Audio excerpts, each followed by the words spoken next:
The views and opinions expressed on the following program are not necessarily those of the staff and management of Salem Media of Hawaii.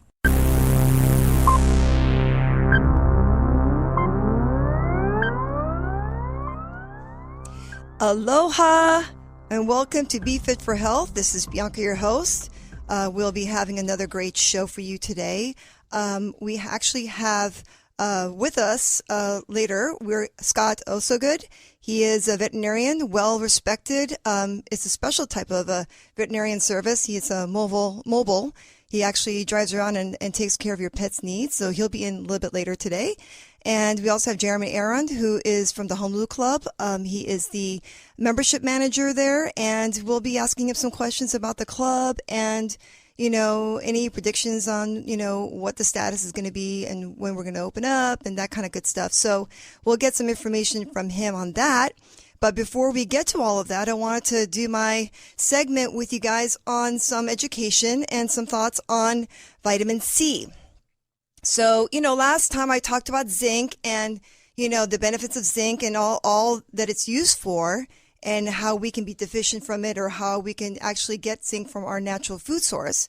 So I'm going to try to do the same thing with vitamin C and finding that vitamin C is actually an essential vitamin. Our bodies don't make it, so you do have to consume it or take it in as a supplement. So some of the things that I'm going to be discussing with you is you can find this on PubMed.gov. If you type in vitamin C and, you know, heart disease or diabetes or, your skin, things like that, you will find a lot of information. A lot of journals are written on it, and it's been around for a long time. In fact, it's been around, I think, the discovery of vitamin C since the early 1930s. So if you want to find out more about it after the show, please do your homework. Because like I always say, a little disclosure, I'm not a doctor. I'm not here to give you guys any type of prescription to do what you need to do. Just do your homework and find out if this fits for you. Okay, so what is vitamin C and how does it work for your immune system? Since this is the topic of choice for the past month now, obviously the more nutrition you get in your body, the better your immune system gets. And I feel like some of the things that we may be deficient in, because not all of our diets is good. I mean, not everybody has a balanced diet. Not everybody eats well, especially if you're on a budget, and it's kind of hard to find those really good nutritious foods. But, you know, supplementation's out there too, and you can find something like that out there just to kind of balance out your program for your diet. So vitamin C is an antioxidant, and it protects your body from free radical and pollutant and toxic damages. So, you know, as we talked about this before, oxidative stress is something that occurs in our body when you take oxygen in, when you eat, when you work out. All these things occur in your body, and it causes free radical damage causes a lot of havoc in our system. It can actually damage your cells and damage all sorts of areas of your body, which may make you feel bad, make you feel sick, or make you feel weak, things like that. So you need antioxidants. And vitamin C is one of those. It's necessary for the formation of collagen, which is abundant in protein in the extracellular matrix of the cell. It helps, replenish all aspects of your body. So it is a necessary vitamin, a vitamin that's necessary to uptake iron. So it actually helps you absorb iron into your body. That's really interesting. I mean, you didn't think vitamin C would do that, but it has that component to it. It maintains bone, teeth, cartilage, plays a critical part in the health of the immune system, which we were just talking about. Vitamin C in the form of L-ascorbic acid, I can't pronounce things too well today for some reason, is a form that is found naturally in plants, and synthetic version of it is known as D-ascorbic acid. So it's something that you can actually get from nature as well. And I'll get into what types of food you can eat to consume vitamin C at a higher dosage. And you really don't need a lot. And I'll give you the milligrams of how much you should be taking it daily. But there are mega dosing going on lately, especially with this virus out there. And I can tell you about that statistically too. When one of the journals that were written out there, they did a study, and we can go into that as well, so you can give you an idea of what vitamin C and how powerful it is. It actually helps you increase the T cell proliferation in response to infection. So we were talking about T cells before, and how that's part of your front line for your immune system to fight any type of bacteria and viruses. So it is an imperative factor in helping the T cells go out there and destroy the target invaders like your viruses. So who is most vulnerable to low levels of vitamin C? Well, that would be the people that are very stressed out. So we talked about that too before in the show. Stress is not a good thing for your immune system. So the more relaxed you are about things, the better your immune system is. So try to do things that will calm you down. Alcohol intake, too much alcohol, obviously anything in balance is good, but if you overly do that, it's definitely going to deplete you of vitamin C. Smoking, being sick, obviously is going to deplete your body of the essentials. So that's not a good. Viral illness is like the COVID-19 that obviously is out there. So there is talk out there when it comes to vitamin C combined with vitamin D and zinc and things like that in a higher dose. But you got to be careful too, because your body only simulates and absorbs a certain amount of vitamin C, per, absorption. So if you're going to take, let's say, 1,000 milligrams, you don't need to take it again for at least a few hours. It's not like you can take 5,000 milligrams of vitamin C and then you think you're going to be all good. You're going to get all that 5,000 milligrams. You're not. Your body's going to absorb what it needs and it's going to eliminate the rest. So, you need to know how your body functions with vitamin C and what might be a right amount for you. But I would say that if you're going to be taking vitamin C, 100 milligrams to 1,000 milligrams daily is suffice. But there was a study out there that was done, and Dr. Linus Pauling, who actually founded vitamin C information out there for us to now play with and learn more about, he actually did a test, and the test was on a population that was controlled and a tested population. So the control population basically that was sick, got pain relievers and decongestants, and the test populated basically received a high dose, mega dose of vitamin C. So they got 1,000 milligrams every hour for 6 hours, and then 3 times daily thereafter for a period of time. And what they found out was that the people that reported flu and cold symptoms in the test group decreased 85% compared to the control group. So the tested group that just got vitamin C actually improved by 85%. And this was done in 1970. And, Dr. Pauling talks about mega dosing for a short, duration of time is good. It can actually help combat the viruses and illnesses that you may have. But, again, you need to take a look at your balanced diet. You got to take a look at what you're doing and what can you eat to actually get some vitamin C, on a natural dose. And you can actually probably get your daily dose as well from the food is going to be citrus fruits, green peppers, red peppers, strawberries, tomatoes, broccoli, Brussels sprouts, all those yummy vegetables that you all love to eat. Turnip, leafy greens, vegetable greens, things like that will help your body, get its nutrients. So it's really, really, really important to pay attention to your diet and, also, ask questions too. I mean, your medical support team is out there. Ask them, can we do any type of, checkups to see if I'm deficient in this or not. If you're deficient in iron, maybe you might be deficient in vitamin C. Who knows? You might just need to take a little bit more, for a period of time. But definitely, talk with your doctors and, eat well. That's all I can say for that. So that's my tidbit on vitamin C. And if you guys have any questions regarding that or any of the other things that I talked about on the show, you're welcome to hit me up on my Facebook or my website, Fit for Health on Facebook, and Be Fit for Health on my BeFitForHealth.com for my website. And that's with the number 4 and not FOR, yeah? So BeFitForHealth.com. And there I can at least respond to any questions that you guys may have. And if you're interested in finding out more about nutrition and diet, I actually have an online program that I take care of all my clients on there for now, especially since we're all stuck at home. I do write up their programs for them to do at home. Okay, so we're going to take a really quick break. And then when we come back, we're going to have Jeramie on the line from the Honolulu Club. We're very, very excited to have him here. So hang on tight. Free month of Netflix, free month of Hulu, free month of Honolulu Club. What? That's right. Sign up today at Honolulu Club, Hawaii's premier athletic, social, and business networking club. And they'll give you the month of May for free. Honolulu Club offers state-of-the-art fitness services with Honolulu's top trainers and amenities. It's time to get ready to look your best this summer. Log on to honoluluclub.com or call 585-9626 for more info. Honolulu Club, Hawaii's premier athletic, social, and business networking club. Sign up today. Well, we're back, and I'm really excited to have Jeramie Arend on my show because he is my confidant there at the Honolulu Club. Like I said, I work there also as my job, and I enjoy working there with my teammate Jeramie, who is fantastic. His background is incredible. He's a membership manager and marketing manager there, but he's got his degree in industrial psychology. He's got 10 plus years as a trainer. He's been in the industry for a while now, and his knowledge is extensive, and I always appreciate having my conversations with him. Jeramie, are you there? Yeah, I am here. Thanks for having me on. Oh, that's awesome. How are you? I'm doing good. I'm actually over here at the gym just working on some paperwork and everything, trying to stay busy and just get through these tough weeks and that we've been having to endure. Look at you. You're working. There's nobody at the club. It's dark, and he's in there in his office working away. I can totally see that. It sounds depressive, but it makes me feel better.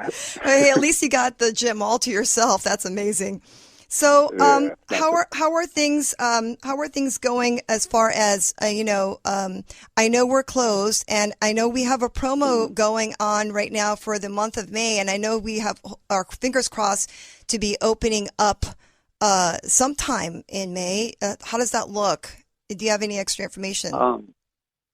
As of right now, it is kind of up in the air. I mean, we are kind of waiting to see what pretty much like the whole city of Honolulu wants to do. We're pretty much just playing it by ear right now. If things don't necessarily work out to where we do open up immediately at the beginning of May, then we will alter the promotion and just make it work. Whatever opportunity comes up for us to open up, we're going to make sure that we take advantage of anybody that might be interested in stopping by the club. Yeah, I mean, even if we open up in the middle of May, that's still fantastic. I'm hoping for that, but some people are saying maybe June, and that's crazy. But I just wanted to say that the promo that we have going on, it's really to help people get back into their workouts, correct?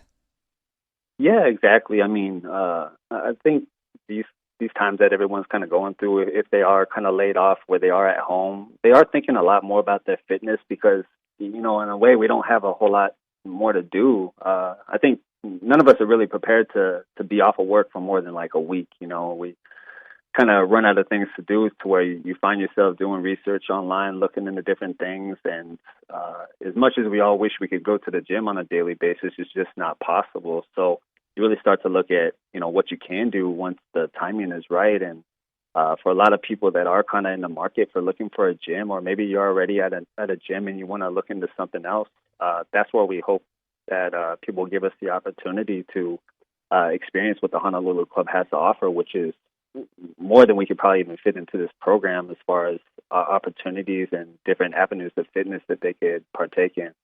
Well, you're saying all this and stuff, and I know for me working there, this is a very special facility. I mean, there really isn't anything out there that I've seen. I worked in LA, and I know you're from the mainland as well. I mean, we've seen clubs like this, but there isn't anything else like it on the island when it comes to having so many amenities. Tell me, from your perspective, what makes the club so special? I mean, for me, without a doubt, it's the versatility of the club. I mean, it really does amaze me that we have so many different facets of health for our members to try. So to just put it in perspective, it's like if you wanted to play basketball, we have outdoor basketball courts here. If you want to do tennis, outdoor tennis. If you wanted to swim, we have a small pool. We also have rock climbing, and then just the essential stuff like classes and weight training. And then you also have Pilates there, having personal trainers there. There's just too many things to do to where the members really don't feel like they have to join any other niche market kind of gym to get that kind of experience of, wow, I can do yoga here. I can do Pilates here. I can even, do tennis and basketball, racquetball and squash ball. There's just a little bit of something for everybody. So, I know that you are part of the basketball group. You play up there on the evenings. It's become pretty big, hasn't it? Yeah, we definitely started small with pretty much the people that were here at the club, and then we opened it up to a couple other groups that might be interested, and we worked out like a special promotion for them to utilize the club during the basketball season, which runs about 6 to 8 weeks, just kind of depending on the weather, because we do it outside on Monday evenings from about 7 to 9. So it works out pretty good for everyone's work schedule. And then, of course, we have lights up on top of the roof, so you could work out all the way until we close at 11:30 at night. So it definitely made it fun. We brought in some new people, which was always like the aspirations of starting a program like this, is to have, different groups of people take a look at the club. And if basketball was something that really interested you, then we have like a nice little setup for us on Monday night. And these are programmed, yeah? Is this a paid program that you guys are doing, or is it is complimentary from the membership? There is no, so there is special pricing for members, and then people that are non-members, we work out like a special promotion for them too. So for us, we always just want people to come down to the club, and take a look at everything that's here, because reading about it, hearing about it, it doesn't really compare to the experience that you get firsthand. That's true. Yeah. Because you guys, I know that with the programs that Sarah runs, she's the group ex-manager, but she's also the program manager. You guys have like tennis. Correct. You guys have like, all sorts of like pickleball, which is the fastest growing sport in America. But, yeah, I forget about some of the stuff that we have just because the list kind of goes on and on. Everything from, and once you start to incorporate like the classes that we have are everything from belly dancing to meditation. So there's definitely a lot of stuff going on here, but that's what makes it special, like we talked about, just having different things that you could do so you don't get too one-dimensional, or you don't get burnt out on one particular thing. Yeah, it's definitely a variety of classes. If I was to compare our classes to out there, that's those little boutique places that people can go to. We have a huge yoga studio, and that's fully loaded yoga classes. And I think we've got Pilates. We have a Pilates department that I'm in charge of, and I found it to be very interesting because coming from the mainland, it's such a we had a lot of classes there too in some of the places that I worked. But I got to say, the variety of the classes here at this club is pretty impressive, because if you want to get in shape, there's no excuse, because you have something that you can actually enjoy doing. Yeah, and since we're on the topic of the classes, having over 100 classes on a weekly basis, that helps for people to get a chance to try many different things that they might be interested in. You don't feel like you got to join multiple gyms to get that experience of a variety of classes. And then another thing that makes the club special is, we have those 3 to 4 studios that we use at any given time. So the classes are never overran. They never feel like you have to show up like half an hour early and wait on the side of the wall just to get in. So you can be really efficient with your time. And then there's no signing up online. There's no missing out on a class and feeling like you're wasting your membership on one particular class that you can never really get into because it's a first come, first serve kind of basis. So having that comfortability factor of just being able to come in at your own pace and take whatever class kind of fits your schedule for the day. Because I talked to some people that are interested in the club, and they tried other places, and they feel like their whole day revolves around getting to the gym at one specific time, or else they don't really get a chance to take that one class that they want. Right. With our club, you can show up at any given time, really, and there might be 2 or 3 classes going on, to where if you didn't feel like doing Zumba for the day, you don't have the energy, maybe you do a yoga class and get a little bit more just in touch with what you're feeling for the day. So True. You're never turned off about the gym. You're definitely interested in going there, because despite how you're feeling, you could always find something to make you feel like you're doing the right thing for your body for that day. And the parking. We got how people can spend what they do. Some people do. People can spend the whole day there. Yeah, the 5 hours parking is really unprecedented. Like, there's nobody else really offering that kind of free parking. They don't. And then that gives you the opportunity to, take a class or two.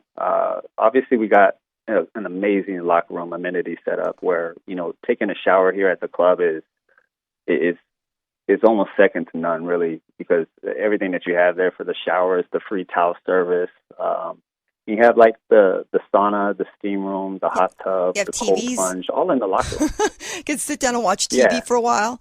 It's crazy. Yeah, and then you have your own lockers. They all have digital combinations, so there's no one popping off locks or anything like that. So everything feels really secure here. So staying here for 5 hours feels like it's almost like your secondary home. And then, having the restaurant here and the food court, that also helps too with not feeling like you got to rush back home.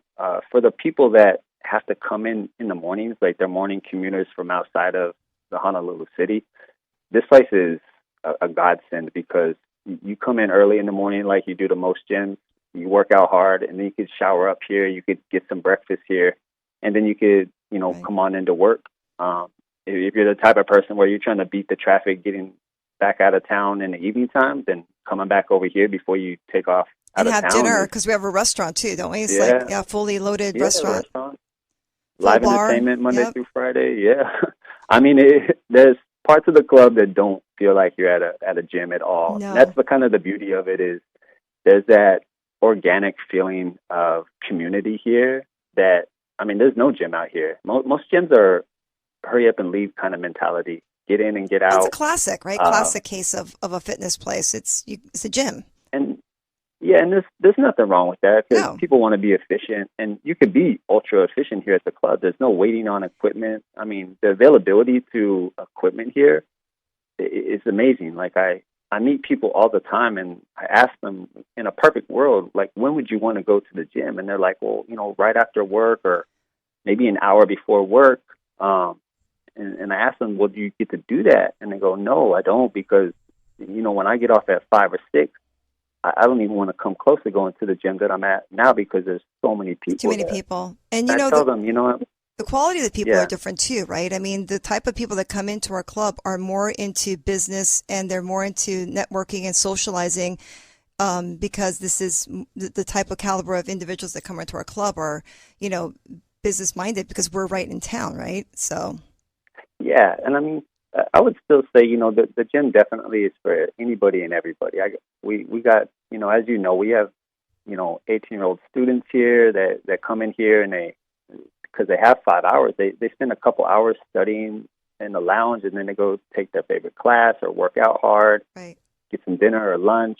It's beautiful. I wish when I was back in college, I had a place like this to go to. It's like, it's like work out hard, go by the pool, work on some flashcards, take a dip. Right. Get You can ready, actually go to hang school. out, work out, take a shower, go back and work out if you want to do that again. It's awesome. Yeah.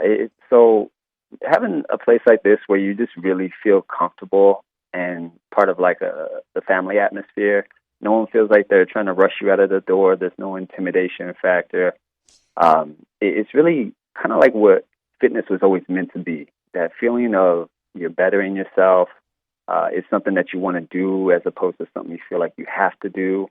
This is where like fitness meets like quality of life. So for me, I was going to say you're not to cut you off, and I apologize. Let you know. I mean, this is a facility where it's been around for a long time, almost 40 years, and it's not going anywhere unless they kick us out of the building. But it's been there for so long. It's a landmark, and people know it to be, a quality of a place to work out. And some other membership has been there for as long as it's been open. So, the loyalty factor of some of these members, what you're saying, it's family, and they can't imagine themselves being anywhere else but in the facility there.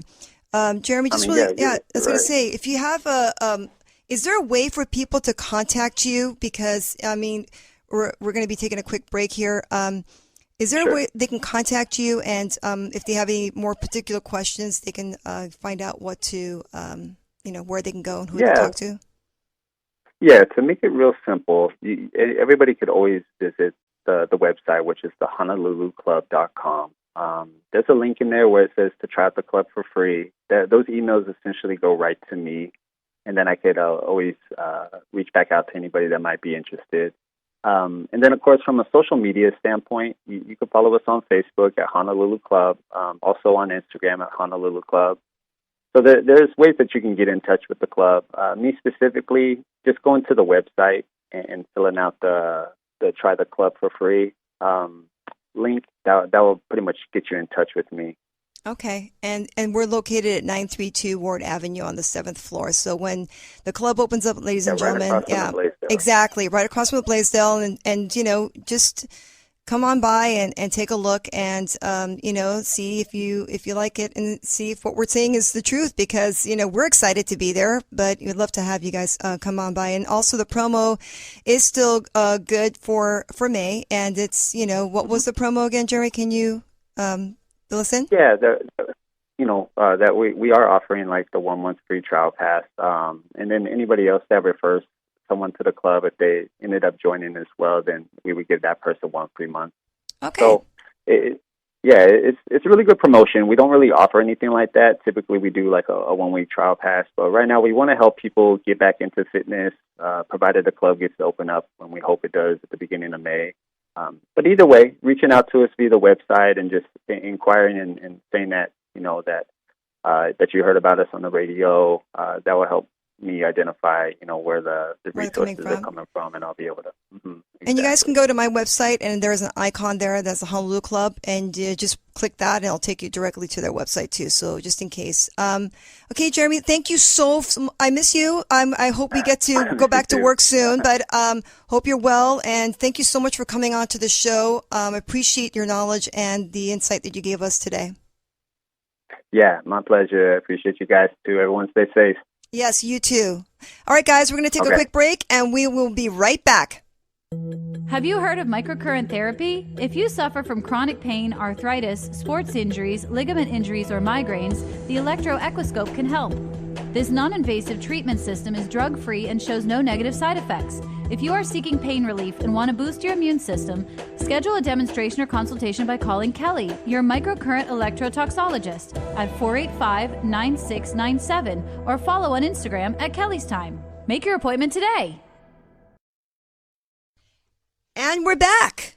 Okay, so before we get started, just in case you guys forgot, thehonoluluclub.com was the website. And if you guys have any questions regarding the club information, Jeramie is your guy, and he'd be more than happy to answer those questions. Okay, so when it comes to your health, it's one thing, but when it comes to your pet's health, listen, we all care about our pets and we all want them to be healthy and well. But listen, when it comes to our knowledge on what to do, because they can't talk to us, because they can't tell us what's wrong with them, it's really hard. And I know it tugs at our hearts. And, it's one of those things where I have a cat too, and his name is Georgie. And he's about a 10-year-old tabby. And, recently he had some issues, and it's really frustrating because I don't know what to do. I'm not a doctor, so I don't even, this one thing being a doctor, but another thing is being a pet doctor, a veterinarian. But I'm lucky enough that I brought someone brilliant into my studio. He's here with me. And not only is he brilliant, he actually graduated from Tufts University. That's not easy to do. He's also has a specialty where he is able to come to you. I mean, you have to go to a vet. It's sometimes really stressful because sometimes your animals don't like driving in the car. They get stressed out too. It makes their issue even worse.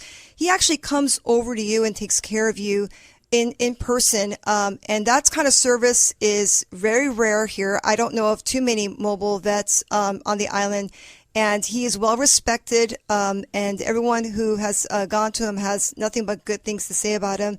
So I'd like to welcome Scott Osgood. Thank you so much for coming to the show today. How are you? Aloha. Aloha. It's Osgood. I've known you for like 4 years. Well, so his last name is fabulous. Osgood. He's so good.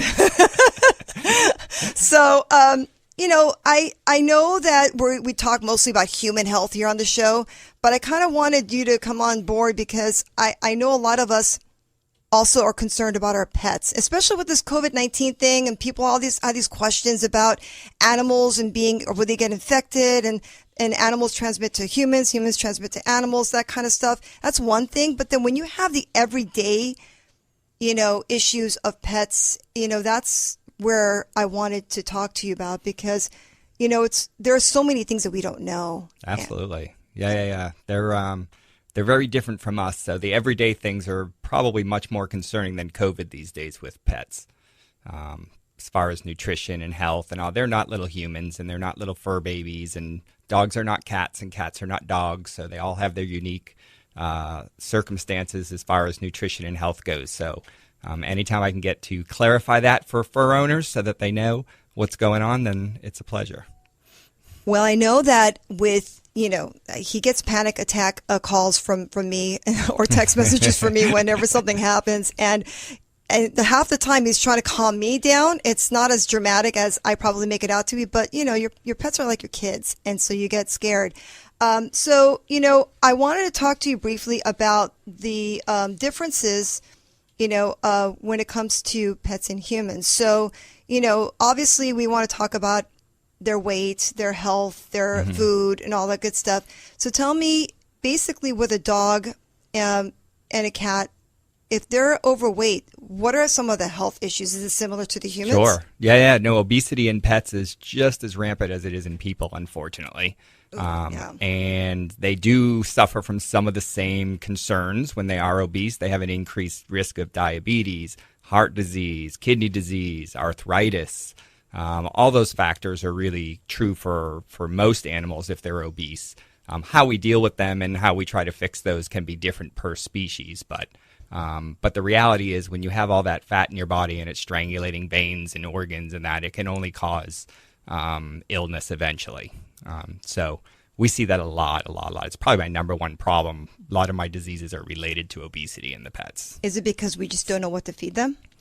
I think part of it has to do with that. I also think that we're taking them from, what genetically is supposed to be a very active lifestyle. And especially with cats, we're making them couch potatoes. Yeah. And we don't deal with that correctly. And we let things get out of control and we go, oh, he's so cute. Look how fat he is. Look at his belly. Garfield. It's all cute. Exactly.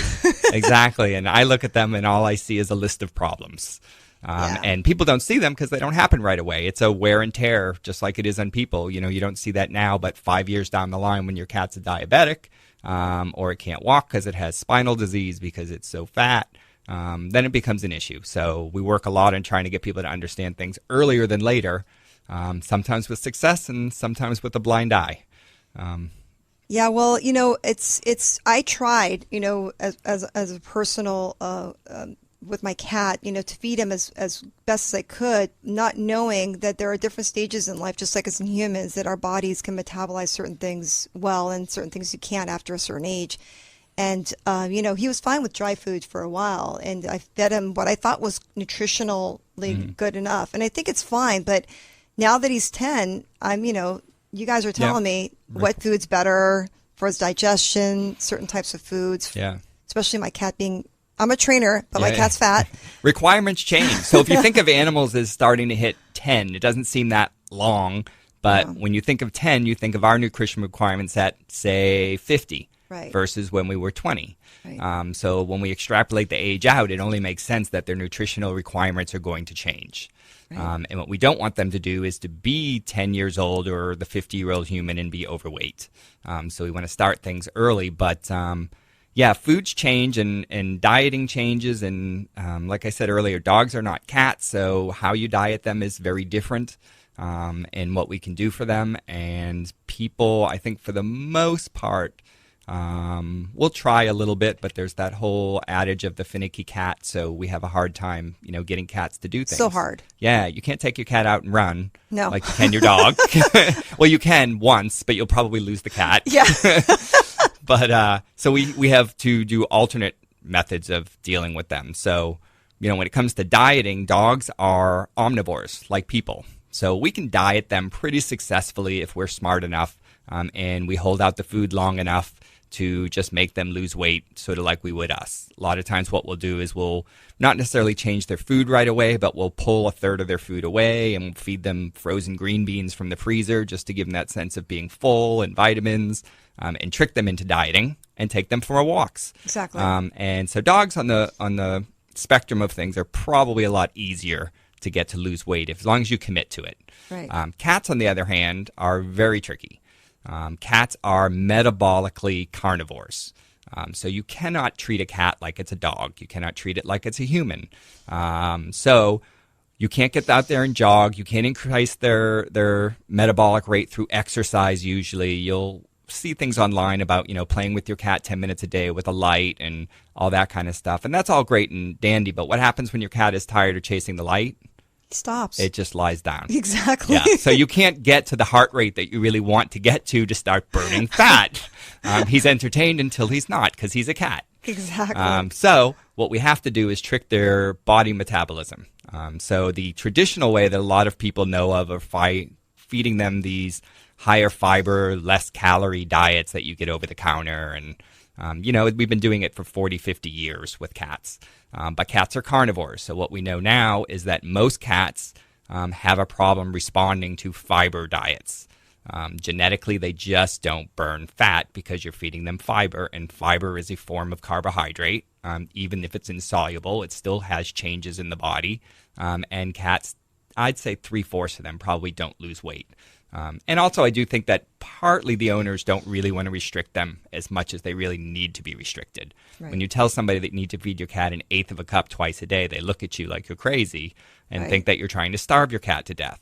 That's my mom. She's ethnic. She can't. She thinks they're starving. They can't handle it. They just can't handle it. Like, all my animals are fat, people. Yes. And then they're always like, how much you feed them? Well, I only feed them a little bit in the cup. Okay, well, show me the cup. And they show me the cup, and it's like, it's a pint. Like, a little bit in a pint is, a quarter of a cup of Ben & Jerry's. Wow. So everybody's version is the same. So I have them get measuring cups, and I literally tell them what they need to feed. And don't look at what you're feeding. Look at your cat. If your cat's not losing weight, we usually don't weigh them every day. You weigh them every 3 to 4 weeks, literally. Right. And if they're not losing weight, then we cut calories more. So don't be concerned about how much you're feeding. Be concerned about what your cat weighs. Right. But we also don't want cats to lose weight precipitously. Losing weight fat in cats is very dangerous. They get fatty liver. So we always want a slow process. A cat should diet over 3 to 6 months if you need to lose 4 pounds. 5 pounds. It should take you months to do it. It should not take you a year. If it takes you a year, you're not doing it right. Oops. Yeah. So the other version is we talk about the 2 ways to diet cats. So that's probably 25% of cats we can deal with in that way. The other 75% of cats we try to diet through high protein, low carbohydrate diets. And that's what I like to call Catkins diet. Catkins. Yes, that's awesome. Because they are carbohydrate intolerant. So we really just want protein. So we feed them very high protein, low carbohydrate foods. We shift their metabolism that way. We limit the amount of food that they eat still. And they tend to do a lot better with that metabolically. So we can get weight off of cats a lot easier feeding them through the Catkins method than we can through high fiber method. The caveat to that, though, is that kind of protein is not really good for elderly cats. Because of underlying kidney disease and stuff. So those cats are a much different case. But your average everyday cat going on a high-protein diet is probably a better diet plan than anything else. And you don't recommend raw food for cats, huh? Typically, no. Just because it's parasite-driven. And cats really like to eat those parasites and then just pass them to us. Yeah, it's part of the reason the monk seals that are dying because of toxoplasmosis. That's because of cats. It's because of all the stray cats on the wharf that are eating mice, which is the reservoir for toxoplasmosis. They don't get toxo most of the time. Most cats just sort of pass it through and they poop it out, and then the seals get into it, and the seals get toxo, and they don't deal with it well. So the monk seal population is actually declining precipitously because of stray cats and toxoplasmosis. You don't hear about that on the news. No, you don't. But and it's a catch-22 because we all want to save these cats and we always do the best that we can. The reality is there are thousands of stray cats out there, and it is part of the problem. Whether you look at them as friend or foe depends on which side of the fence you're on about the stray cats and the monk seals. I mean, there's nothing else to do. We're not going to go out and kill the population of stray cats. I do think personally that we should stop feeding them. I think that we need to slim the colony down and stop supporting the sickly ones and sort of let them, unfortunately, pass on so that we have a healthier population of stray cats, and then at least we'll lower the risk of toxo to the monk seals. I think there's a program out there, right? I mean, if they catch the cat and they at Hawaiian spay neuter, spay neuter, and do all that stuff. And most of them are, but they're multiplying so fast. It's just it's hard to keep up. Yeah, they can't really do it. But they're friendly little suckers, aren't they? They are, and look what good shape they're in. I know. Well, listen, they're all in great shape out there, running around catching their food. That's nature. Crazy. I know. And my cat was a rescue, so he was in great shape until he came into my house. So yes, we all know it. One of my cats is fat, and one of my cats is, well, I wouldn't call him fat. He's plump. And my other one's a senior. He's healthy. Yeah, so I have a hard time sort of discerning their diets differently. So we're finding a happy medium, and we're going to stay that way until the old one has passed. And then, yes, he's going to the Honolulu Club to work out. There you go. I'll take care of him. So how old do pets usually live? Like dogs and cats are different, but cats can live a lot longer than dogs. They can live a long time. Cats, I'd say the average is easily 15, 16 years. I've seen cats up in their upper 20s. Really? Yeah, crazy. What's the difference on that? They're just smaller animals, so the smaller the animal, the longer they live. So smaller dogs live much longer than larger dogs. Great Danes, they average about 8 years old. Yeah, Chihuahuas, 15, 16 years old. Wow. Yeah, they all come with their myriad of problems, obviously. Right. But, the size of the animal is very dependent on how long they're going to live, unfortunately. So the bigger the dog, the less the lifespan. And obviously the weight control, too, makes a big difference. Well, we don't want to expedite their death, obviously, so we try to keep them at a decent weight so that we can optimize their lifespan. You don't want a 150-pound Great Dane that's overweight, because then he's 200 pounds. What are you going to do when that dog can't get up? Yeah, you can't carry him. You can't move it, and I can't, as a house call veterinarian, I can't help you at the house get him up and into a hospital where really he needs to be, because we can't do that nursing care at home. Right. So he has to go to a facility, and how are you going to do that when he's 200 pounds? That's crazy. Yeah. I'm sure you've seen a lot of interesting cases. You're almost like an EMT getting to an emergency to someone's home to take care of their pet instead of the human, right? So I have seen a lot of things, yes. I get called from reality shows every now and then, at least twice a year. Really? Yeah, I do. And they don't want me because I don't do surgery as a house call veterinarian, right. So they don't think I'm as exciting. Oh. But what I always tell them is have Bravo call me, because my business is much more Bravo than it is Animal Planet these days. It's funny. I've seen some weird things. Really? Yes. So what type of, so you do mostly dogs and cats, but have you done any other exotic animals? Not here on island, just because my practice now is exclusively cat and dog, because I can't carry the equipment for the rest in my car, basically to do it. But I've done birds, pocket pets. I did a rhino at a zoo once. And really? Yeah. What is that like? Way back when. Well, he had an abscess. It wasn't that hard. Well, it was hard because you had to pop it, and his skin's really thick. He's a rhinoceros. Wow. So that was hard. But weren't you scared to get that close to a rhinoceros? No. The zookeepers know how to handle these beasts. They know how to do. I just had to do the dirty work. They took care of all the rest. Poor thing. Yeah. So, that's crazy. Yeah, I've seen a lot. Oh, wow. Yeah. No, I graduated 28 years ago or something like that. I stopped counting. That's a long time ago to be a vet and to see a lot of different types of animals with different situations. So you've been a mobile vet here in Hawaii for how long? 7 years. I opened Island Mobile Vet in, I don't even know, 7 years ago. And it's been I think nonstop. December 2012. Wow. Yeah. No. We picked up right away. Within a year, we were #1 on Yelp, and we have been since. Just after a year of business, just because it's such a niche. I mean, my patients are family, and my owners, they have access to me. They text us directly while we're open, and you just don't get that kind of healthcare. Certainly in the personal system, you don't get it. No. So they are like family. So it's a big deal, and we do our best by them. Can you imagine if medical doctors did what you were doing? How great that would be to get in Just their pick car. up your phone and text your doctor. Say, can you come over? I'm not feeling well, Yeah. And I know in some places in Europe they have certain doctors that do that. They do make these house calls and they go, and do that service, but it's more government based. But this is really interesting. I mean, for me, it makes sense because, like I said, a lot of pet owners freak out, and to get an appointment in with the vet, to get to the vet is such stress because your animal may not be well. You already don't, to drive like that is scary. But for you to come to their home and take care of it is really nice. Especially cats. Anybody who's put a cat in a carrier and put him in the car already knows that cat is freaking out already. They do not like automobiles. They don't like to move.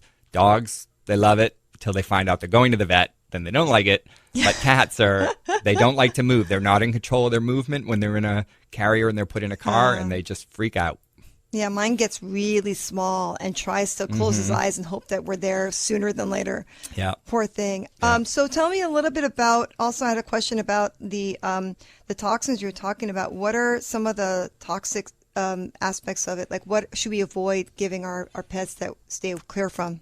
Yeah. So I always advise people who get new pets to do an inventory of the house on certain things that you would take for granted. One would be garden plants. A lot of our best plants in the yard that look the prettiest are the most toxic. Yeah. So especially if you have a puppy out there chewing on it or a kitten or something like that. Some of them are just gastric irritants, but some of them will kill your pet. So you want to be careful. House plants, lilies, Easter time lilies for cats. Right. Lilies are highly toxic. They will cause a cat to go into acute renal failure and kill your cat. So you do not want lilies in the house if you have a cat ever. Wow. So you really just need to know what you have. It's really just all about just knowing what's around you so that you know if there's a problem. Just because a plant is toxic doesn't mean it's deadly. So you can go to the ASPCA toxic plant list, which is online, and you can look up your plants and find out if they're toxic or not. And if they are toxic, read why they're toxic. Don't just assume they're toxic because a lot of them really just give them upset stomach. They're not dangerous. They're just going to throw up. Not a big deal. I'm not really sure that I'd tear my garden out for that. Right. Because they'll stop chewing it. But some of them, like I said, are really over the top, and people don't understand how deadly that some of those things are. Yeah. So they need to be removed. And things in the house, table food, things that have onion powder in it. Onions are toxic to pets. They cause anemia. So you want to stay away from giving your pet table foods, especially if you don't know what's in it. What about chocolate? Chocolate is a little overblown. It is toxic, especially darker the chocolate, the worse. Okay. And little dogs and dark chocolate don't get along. Okay.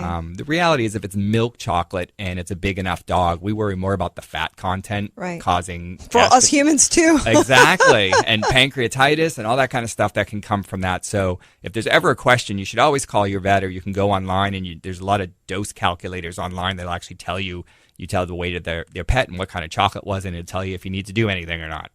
Speaking of toxic, I have a question for cats. Is catnip okay? Is it safe? Yep. It's not like giving your cat drugs? Nope. Okay. No, it's fine. It's fine. They used to say it aids in digestion. I'm not sure if that's true or not, but I think they just like it and they get stoned. They're crazy. It's all healthy. It doesn't really do anything bad to them. Yeah, no, they love it. I don't really know why it's so crazy. It's like a speed. It's like speed. All of a sudden, they're going nuts. Yeah, you watch their pupils dilate, and all of a sudden, they're like gnawing on your fingers. Yeah. They think you're like a cheeseburger. As my producer showed me a cup of coffee, it's like coffee for them, I guess. It's like overdose coffee. It's crazy. We get new toys for our cat every month in the mail from this kitten box sort of kit. It's sort of like a bark box for dogs, but only for cats. I love it. And they tear into it because there's always something new and catnipped in it. They tear it and they find whatever that piece is that has the catnip in it, and then they just lick it till it's disgusting, and then roll over and take a nap. That's gross. Yeah. Well, I have catnip in my house. I'm always reluctant to give it to him. I'm just thinking, okay, because I'm trying to train him from not scratching my carpet to going to an area where he can scratch his, scraping things with his nails. Yeah. It drives me nuts. How old is he? 10. And you're just doing this now? Listen, he's a mellow cat, man. This cat's like the best, but all of a sudden he's getting all anxious and So nervous. We should probably then mention kittens. Yes. Kittens, when people get puppies, what do? They take it to dog class. They learn how to walk with it. Yeah. They learn all these things, and they're like, great, what a good dog. What do we do with cats? Nothing. We let them run the roost. We let them climb and jump and act like little maniacs. And then when they're 10 and they're tearing up the carpet, we wonder why. There's no boundaries. Yeah. Yeah. So my kittens they are the best, my cats. They will sit there. They will let you put a pill down their throat. They will let you clip their nails. They wouldn't dare blink. Where were you 10 years ago, Scott, when I needed you? No, in Boston. In Boston. Got it. I was going to ask you, too, there's like certain diseases for specific animals. So I had asked you this before, but I don't know how to pronounce it. Leptospirosis. Yeah. Most people know what that is from hiking in the falls, Manoa Falls. It's a bacterial disease that you get here from pig urine. So if the pig urinates in the water at Monowilly Falls or something like that, and you go swim in it and you have a cut, it will enter your system, and it actually causes kidney failure, and people die from it. People die all the time in Hawaii from it. You just don't hear about it. Right. But that's why, generally there's the signs that warn you not to swim in the falls, blah, blah, blah. Dogs are susceptible to that disease. Because they're out and about. Cats usually aren't, Yeah, but cats have a natural immunity, so cats are out and about. These stray cats, we almost never hear of cats dying of leptospirosis. They just have a natural immunity. We don't know why, but they don't get it. Dogs do get it, and they will go into kidney failure, and they will die as well. So we have a vaccine for dogs, which is great. It's pretty effective for the most part. So here in Hawaii, I recommend any dog that's going to be out in those environments, it should be part of their vaccine protocol. If they are not, if they are a condo dog in the middle of Waikiki, forget about it. They just go outside, you're not going to get leptospirosis in Waikiki on a sidewalk. The rats do carry it, but it has to be in a moist environment. Your dog would literally have to go drink rat pee, which it can't really do. Once it dries out, it's gone, the organism. So it's almost impossible to catch it in Waikiki, sort of like that. So we always have a lifestyle talk with puppy owners about what they're going to do and where they're going to go. And if they're going to do that, or they think they're going to do that, I would much rather play it safe and have the dog vaccinated for it than not. And if they're not, then I don't want the dog to get it, because I don't want to give the dog anything he doesn't need. Right. Because there might be side effects to certain things that you don't know. Always. Vaccines always have side effects. I mean, I'm not an anti-vaxxer. I highly recommend vaccines. They have saved many, many animals as well as people's lives. But nothing ever is black and white. People die from taking aspirin. So you would never think so much. And if you pop an aspirin and you have an allergic reaction to it, you could die. So there's always risk with everything. Combination of stuff. Yeah, but that's why we have the discussions about risk and reward. What are you going to do and what should we do? Well, we all want to live a long life, and we want our pets to live the longest life possible. And I had a wake-up call yesterday with my cat. So, I'm definitely putting him on a specific diet, the metabolic diet, just to get him leaner. And hopefully in a couple months he'll drop, because he's 19 pounds, guys. He's a big cat. I mean, he's long. He's a big boy, but still 19 pounds for a 10-year-old is really a lot of weight for a little guy to carry, especially his little paws. They can't carry that much weight. So be cognitive of it. So I want people to know how to reach you. I mean, I know you're sought after, but people might have questions. How can they contact you? Sure. Well, we have a website, islandmobilevet.com, where if anybody wants to schedule an appointment, a new patient, there's a new patient form on there. There's also a general inquiry form if people have questions about sort of our service range and that kind of stuff. All that information is pretty much on the website. You can also check out our Yelp, our Facebook page, Instagram. Island Mobile. Island Mobile Vet. What a great name. Yeah. Island Mobile Vet. To the point. I know. What do you do? I'm an Island Mobile Vet. You'd be surprised how many people, every now and then I get a call and they're like, okay, so where do I go? I'm like, no, we come to you. This is after they've registered and everything. They haven't quite understood the idea that we're actually coming to them. And then they're just tickled pink because they're like, oh my God, all right. Well, we'll see you then. I definitely appreciate your time today. I want to bring you back at some point if that's okay. Of course. Because you're just so smart. I mean, I know this topic is huge, and I know there's so many questions that people still have, and people are welcome to contact me as well if you have any questions, and I can relay it to you and transfer them to you, and that way they can get the information they need directly from you. Yep. So, thanks, Scott, for coming in. You're very welcome. And everyone, I appreciate your time that you spent with me today, and I wish you all the best. If you need to contact me, my website is BeFit4Health with the number 4.com, or you can find me on, you can find these shows also on YouTube, my YouTube channel, which is BeFit4Health. And if you guys have any questions, comments, concerns, contact myself. If you have any questions for Scott, you know where to find him. islandmobilevet.com. Correct. And we'll get you guys going. So I appreciate your time, everyone. Stay healthy, stay safe, and hang in there. Aloha. Aloha.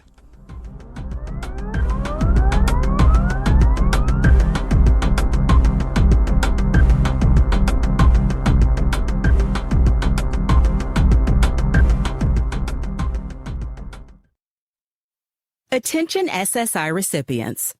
If you did not file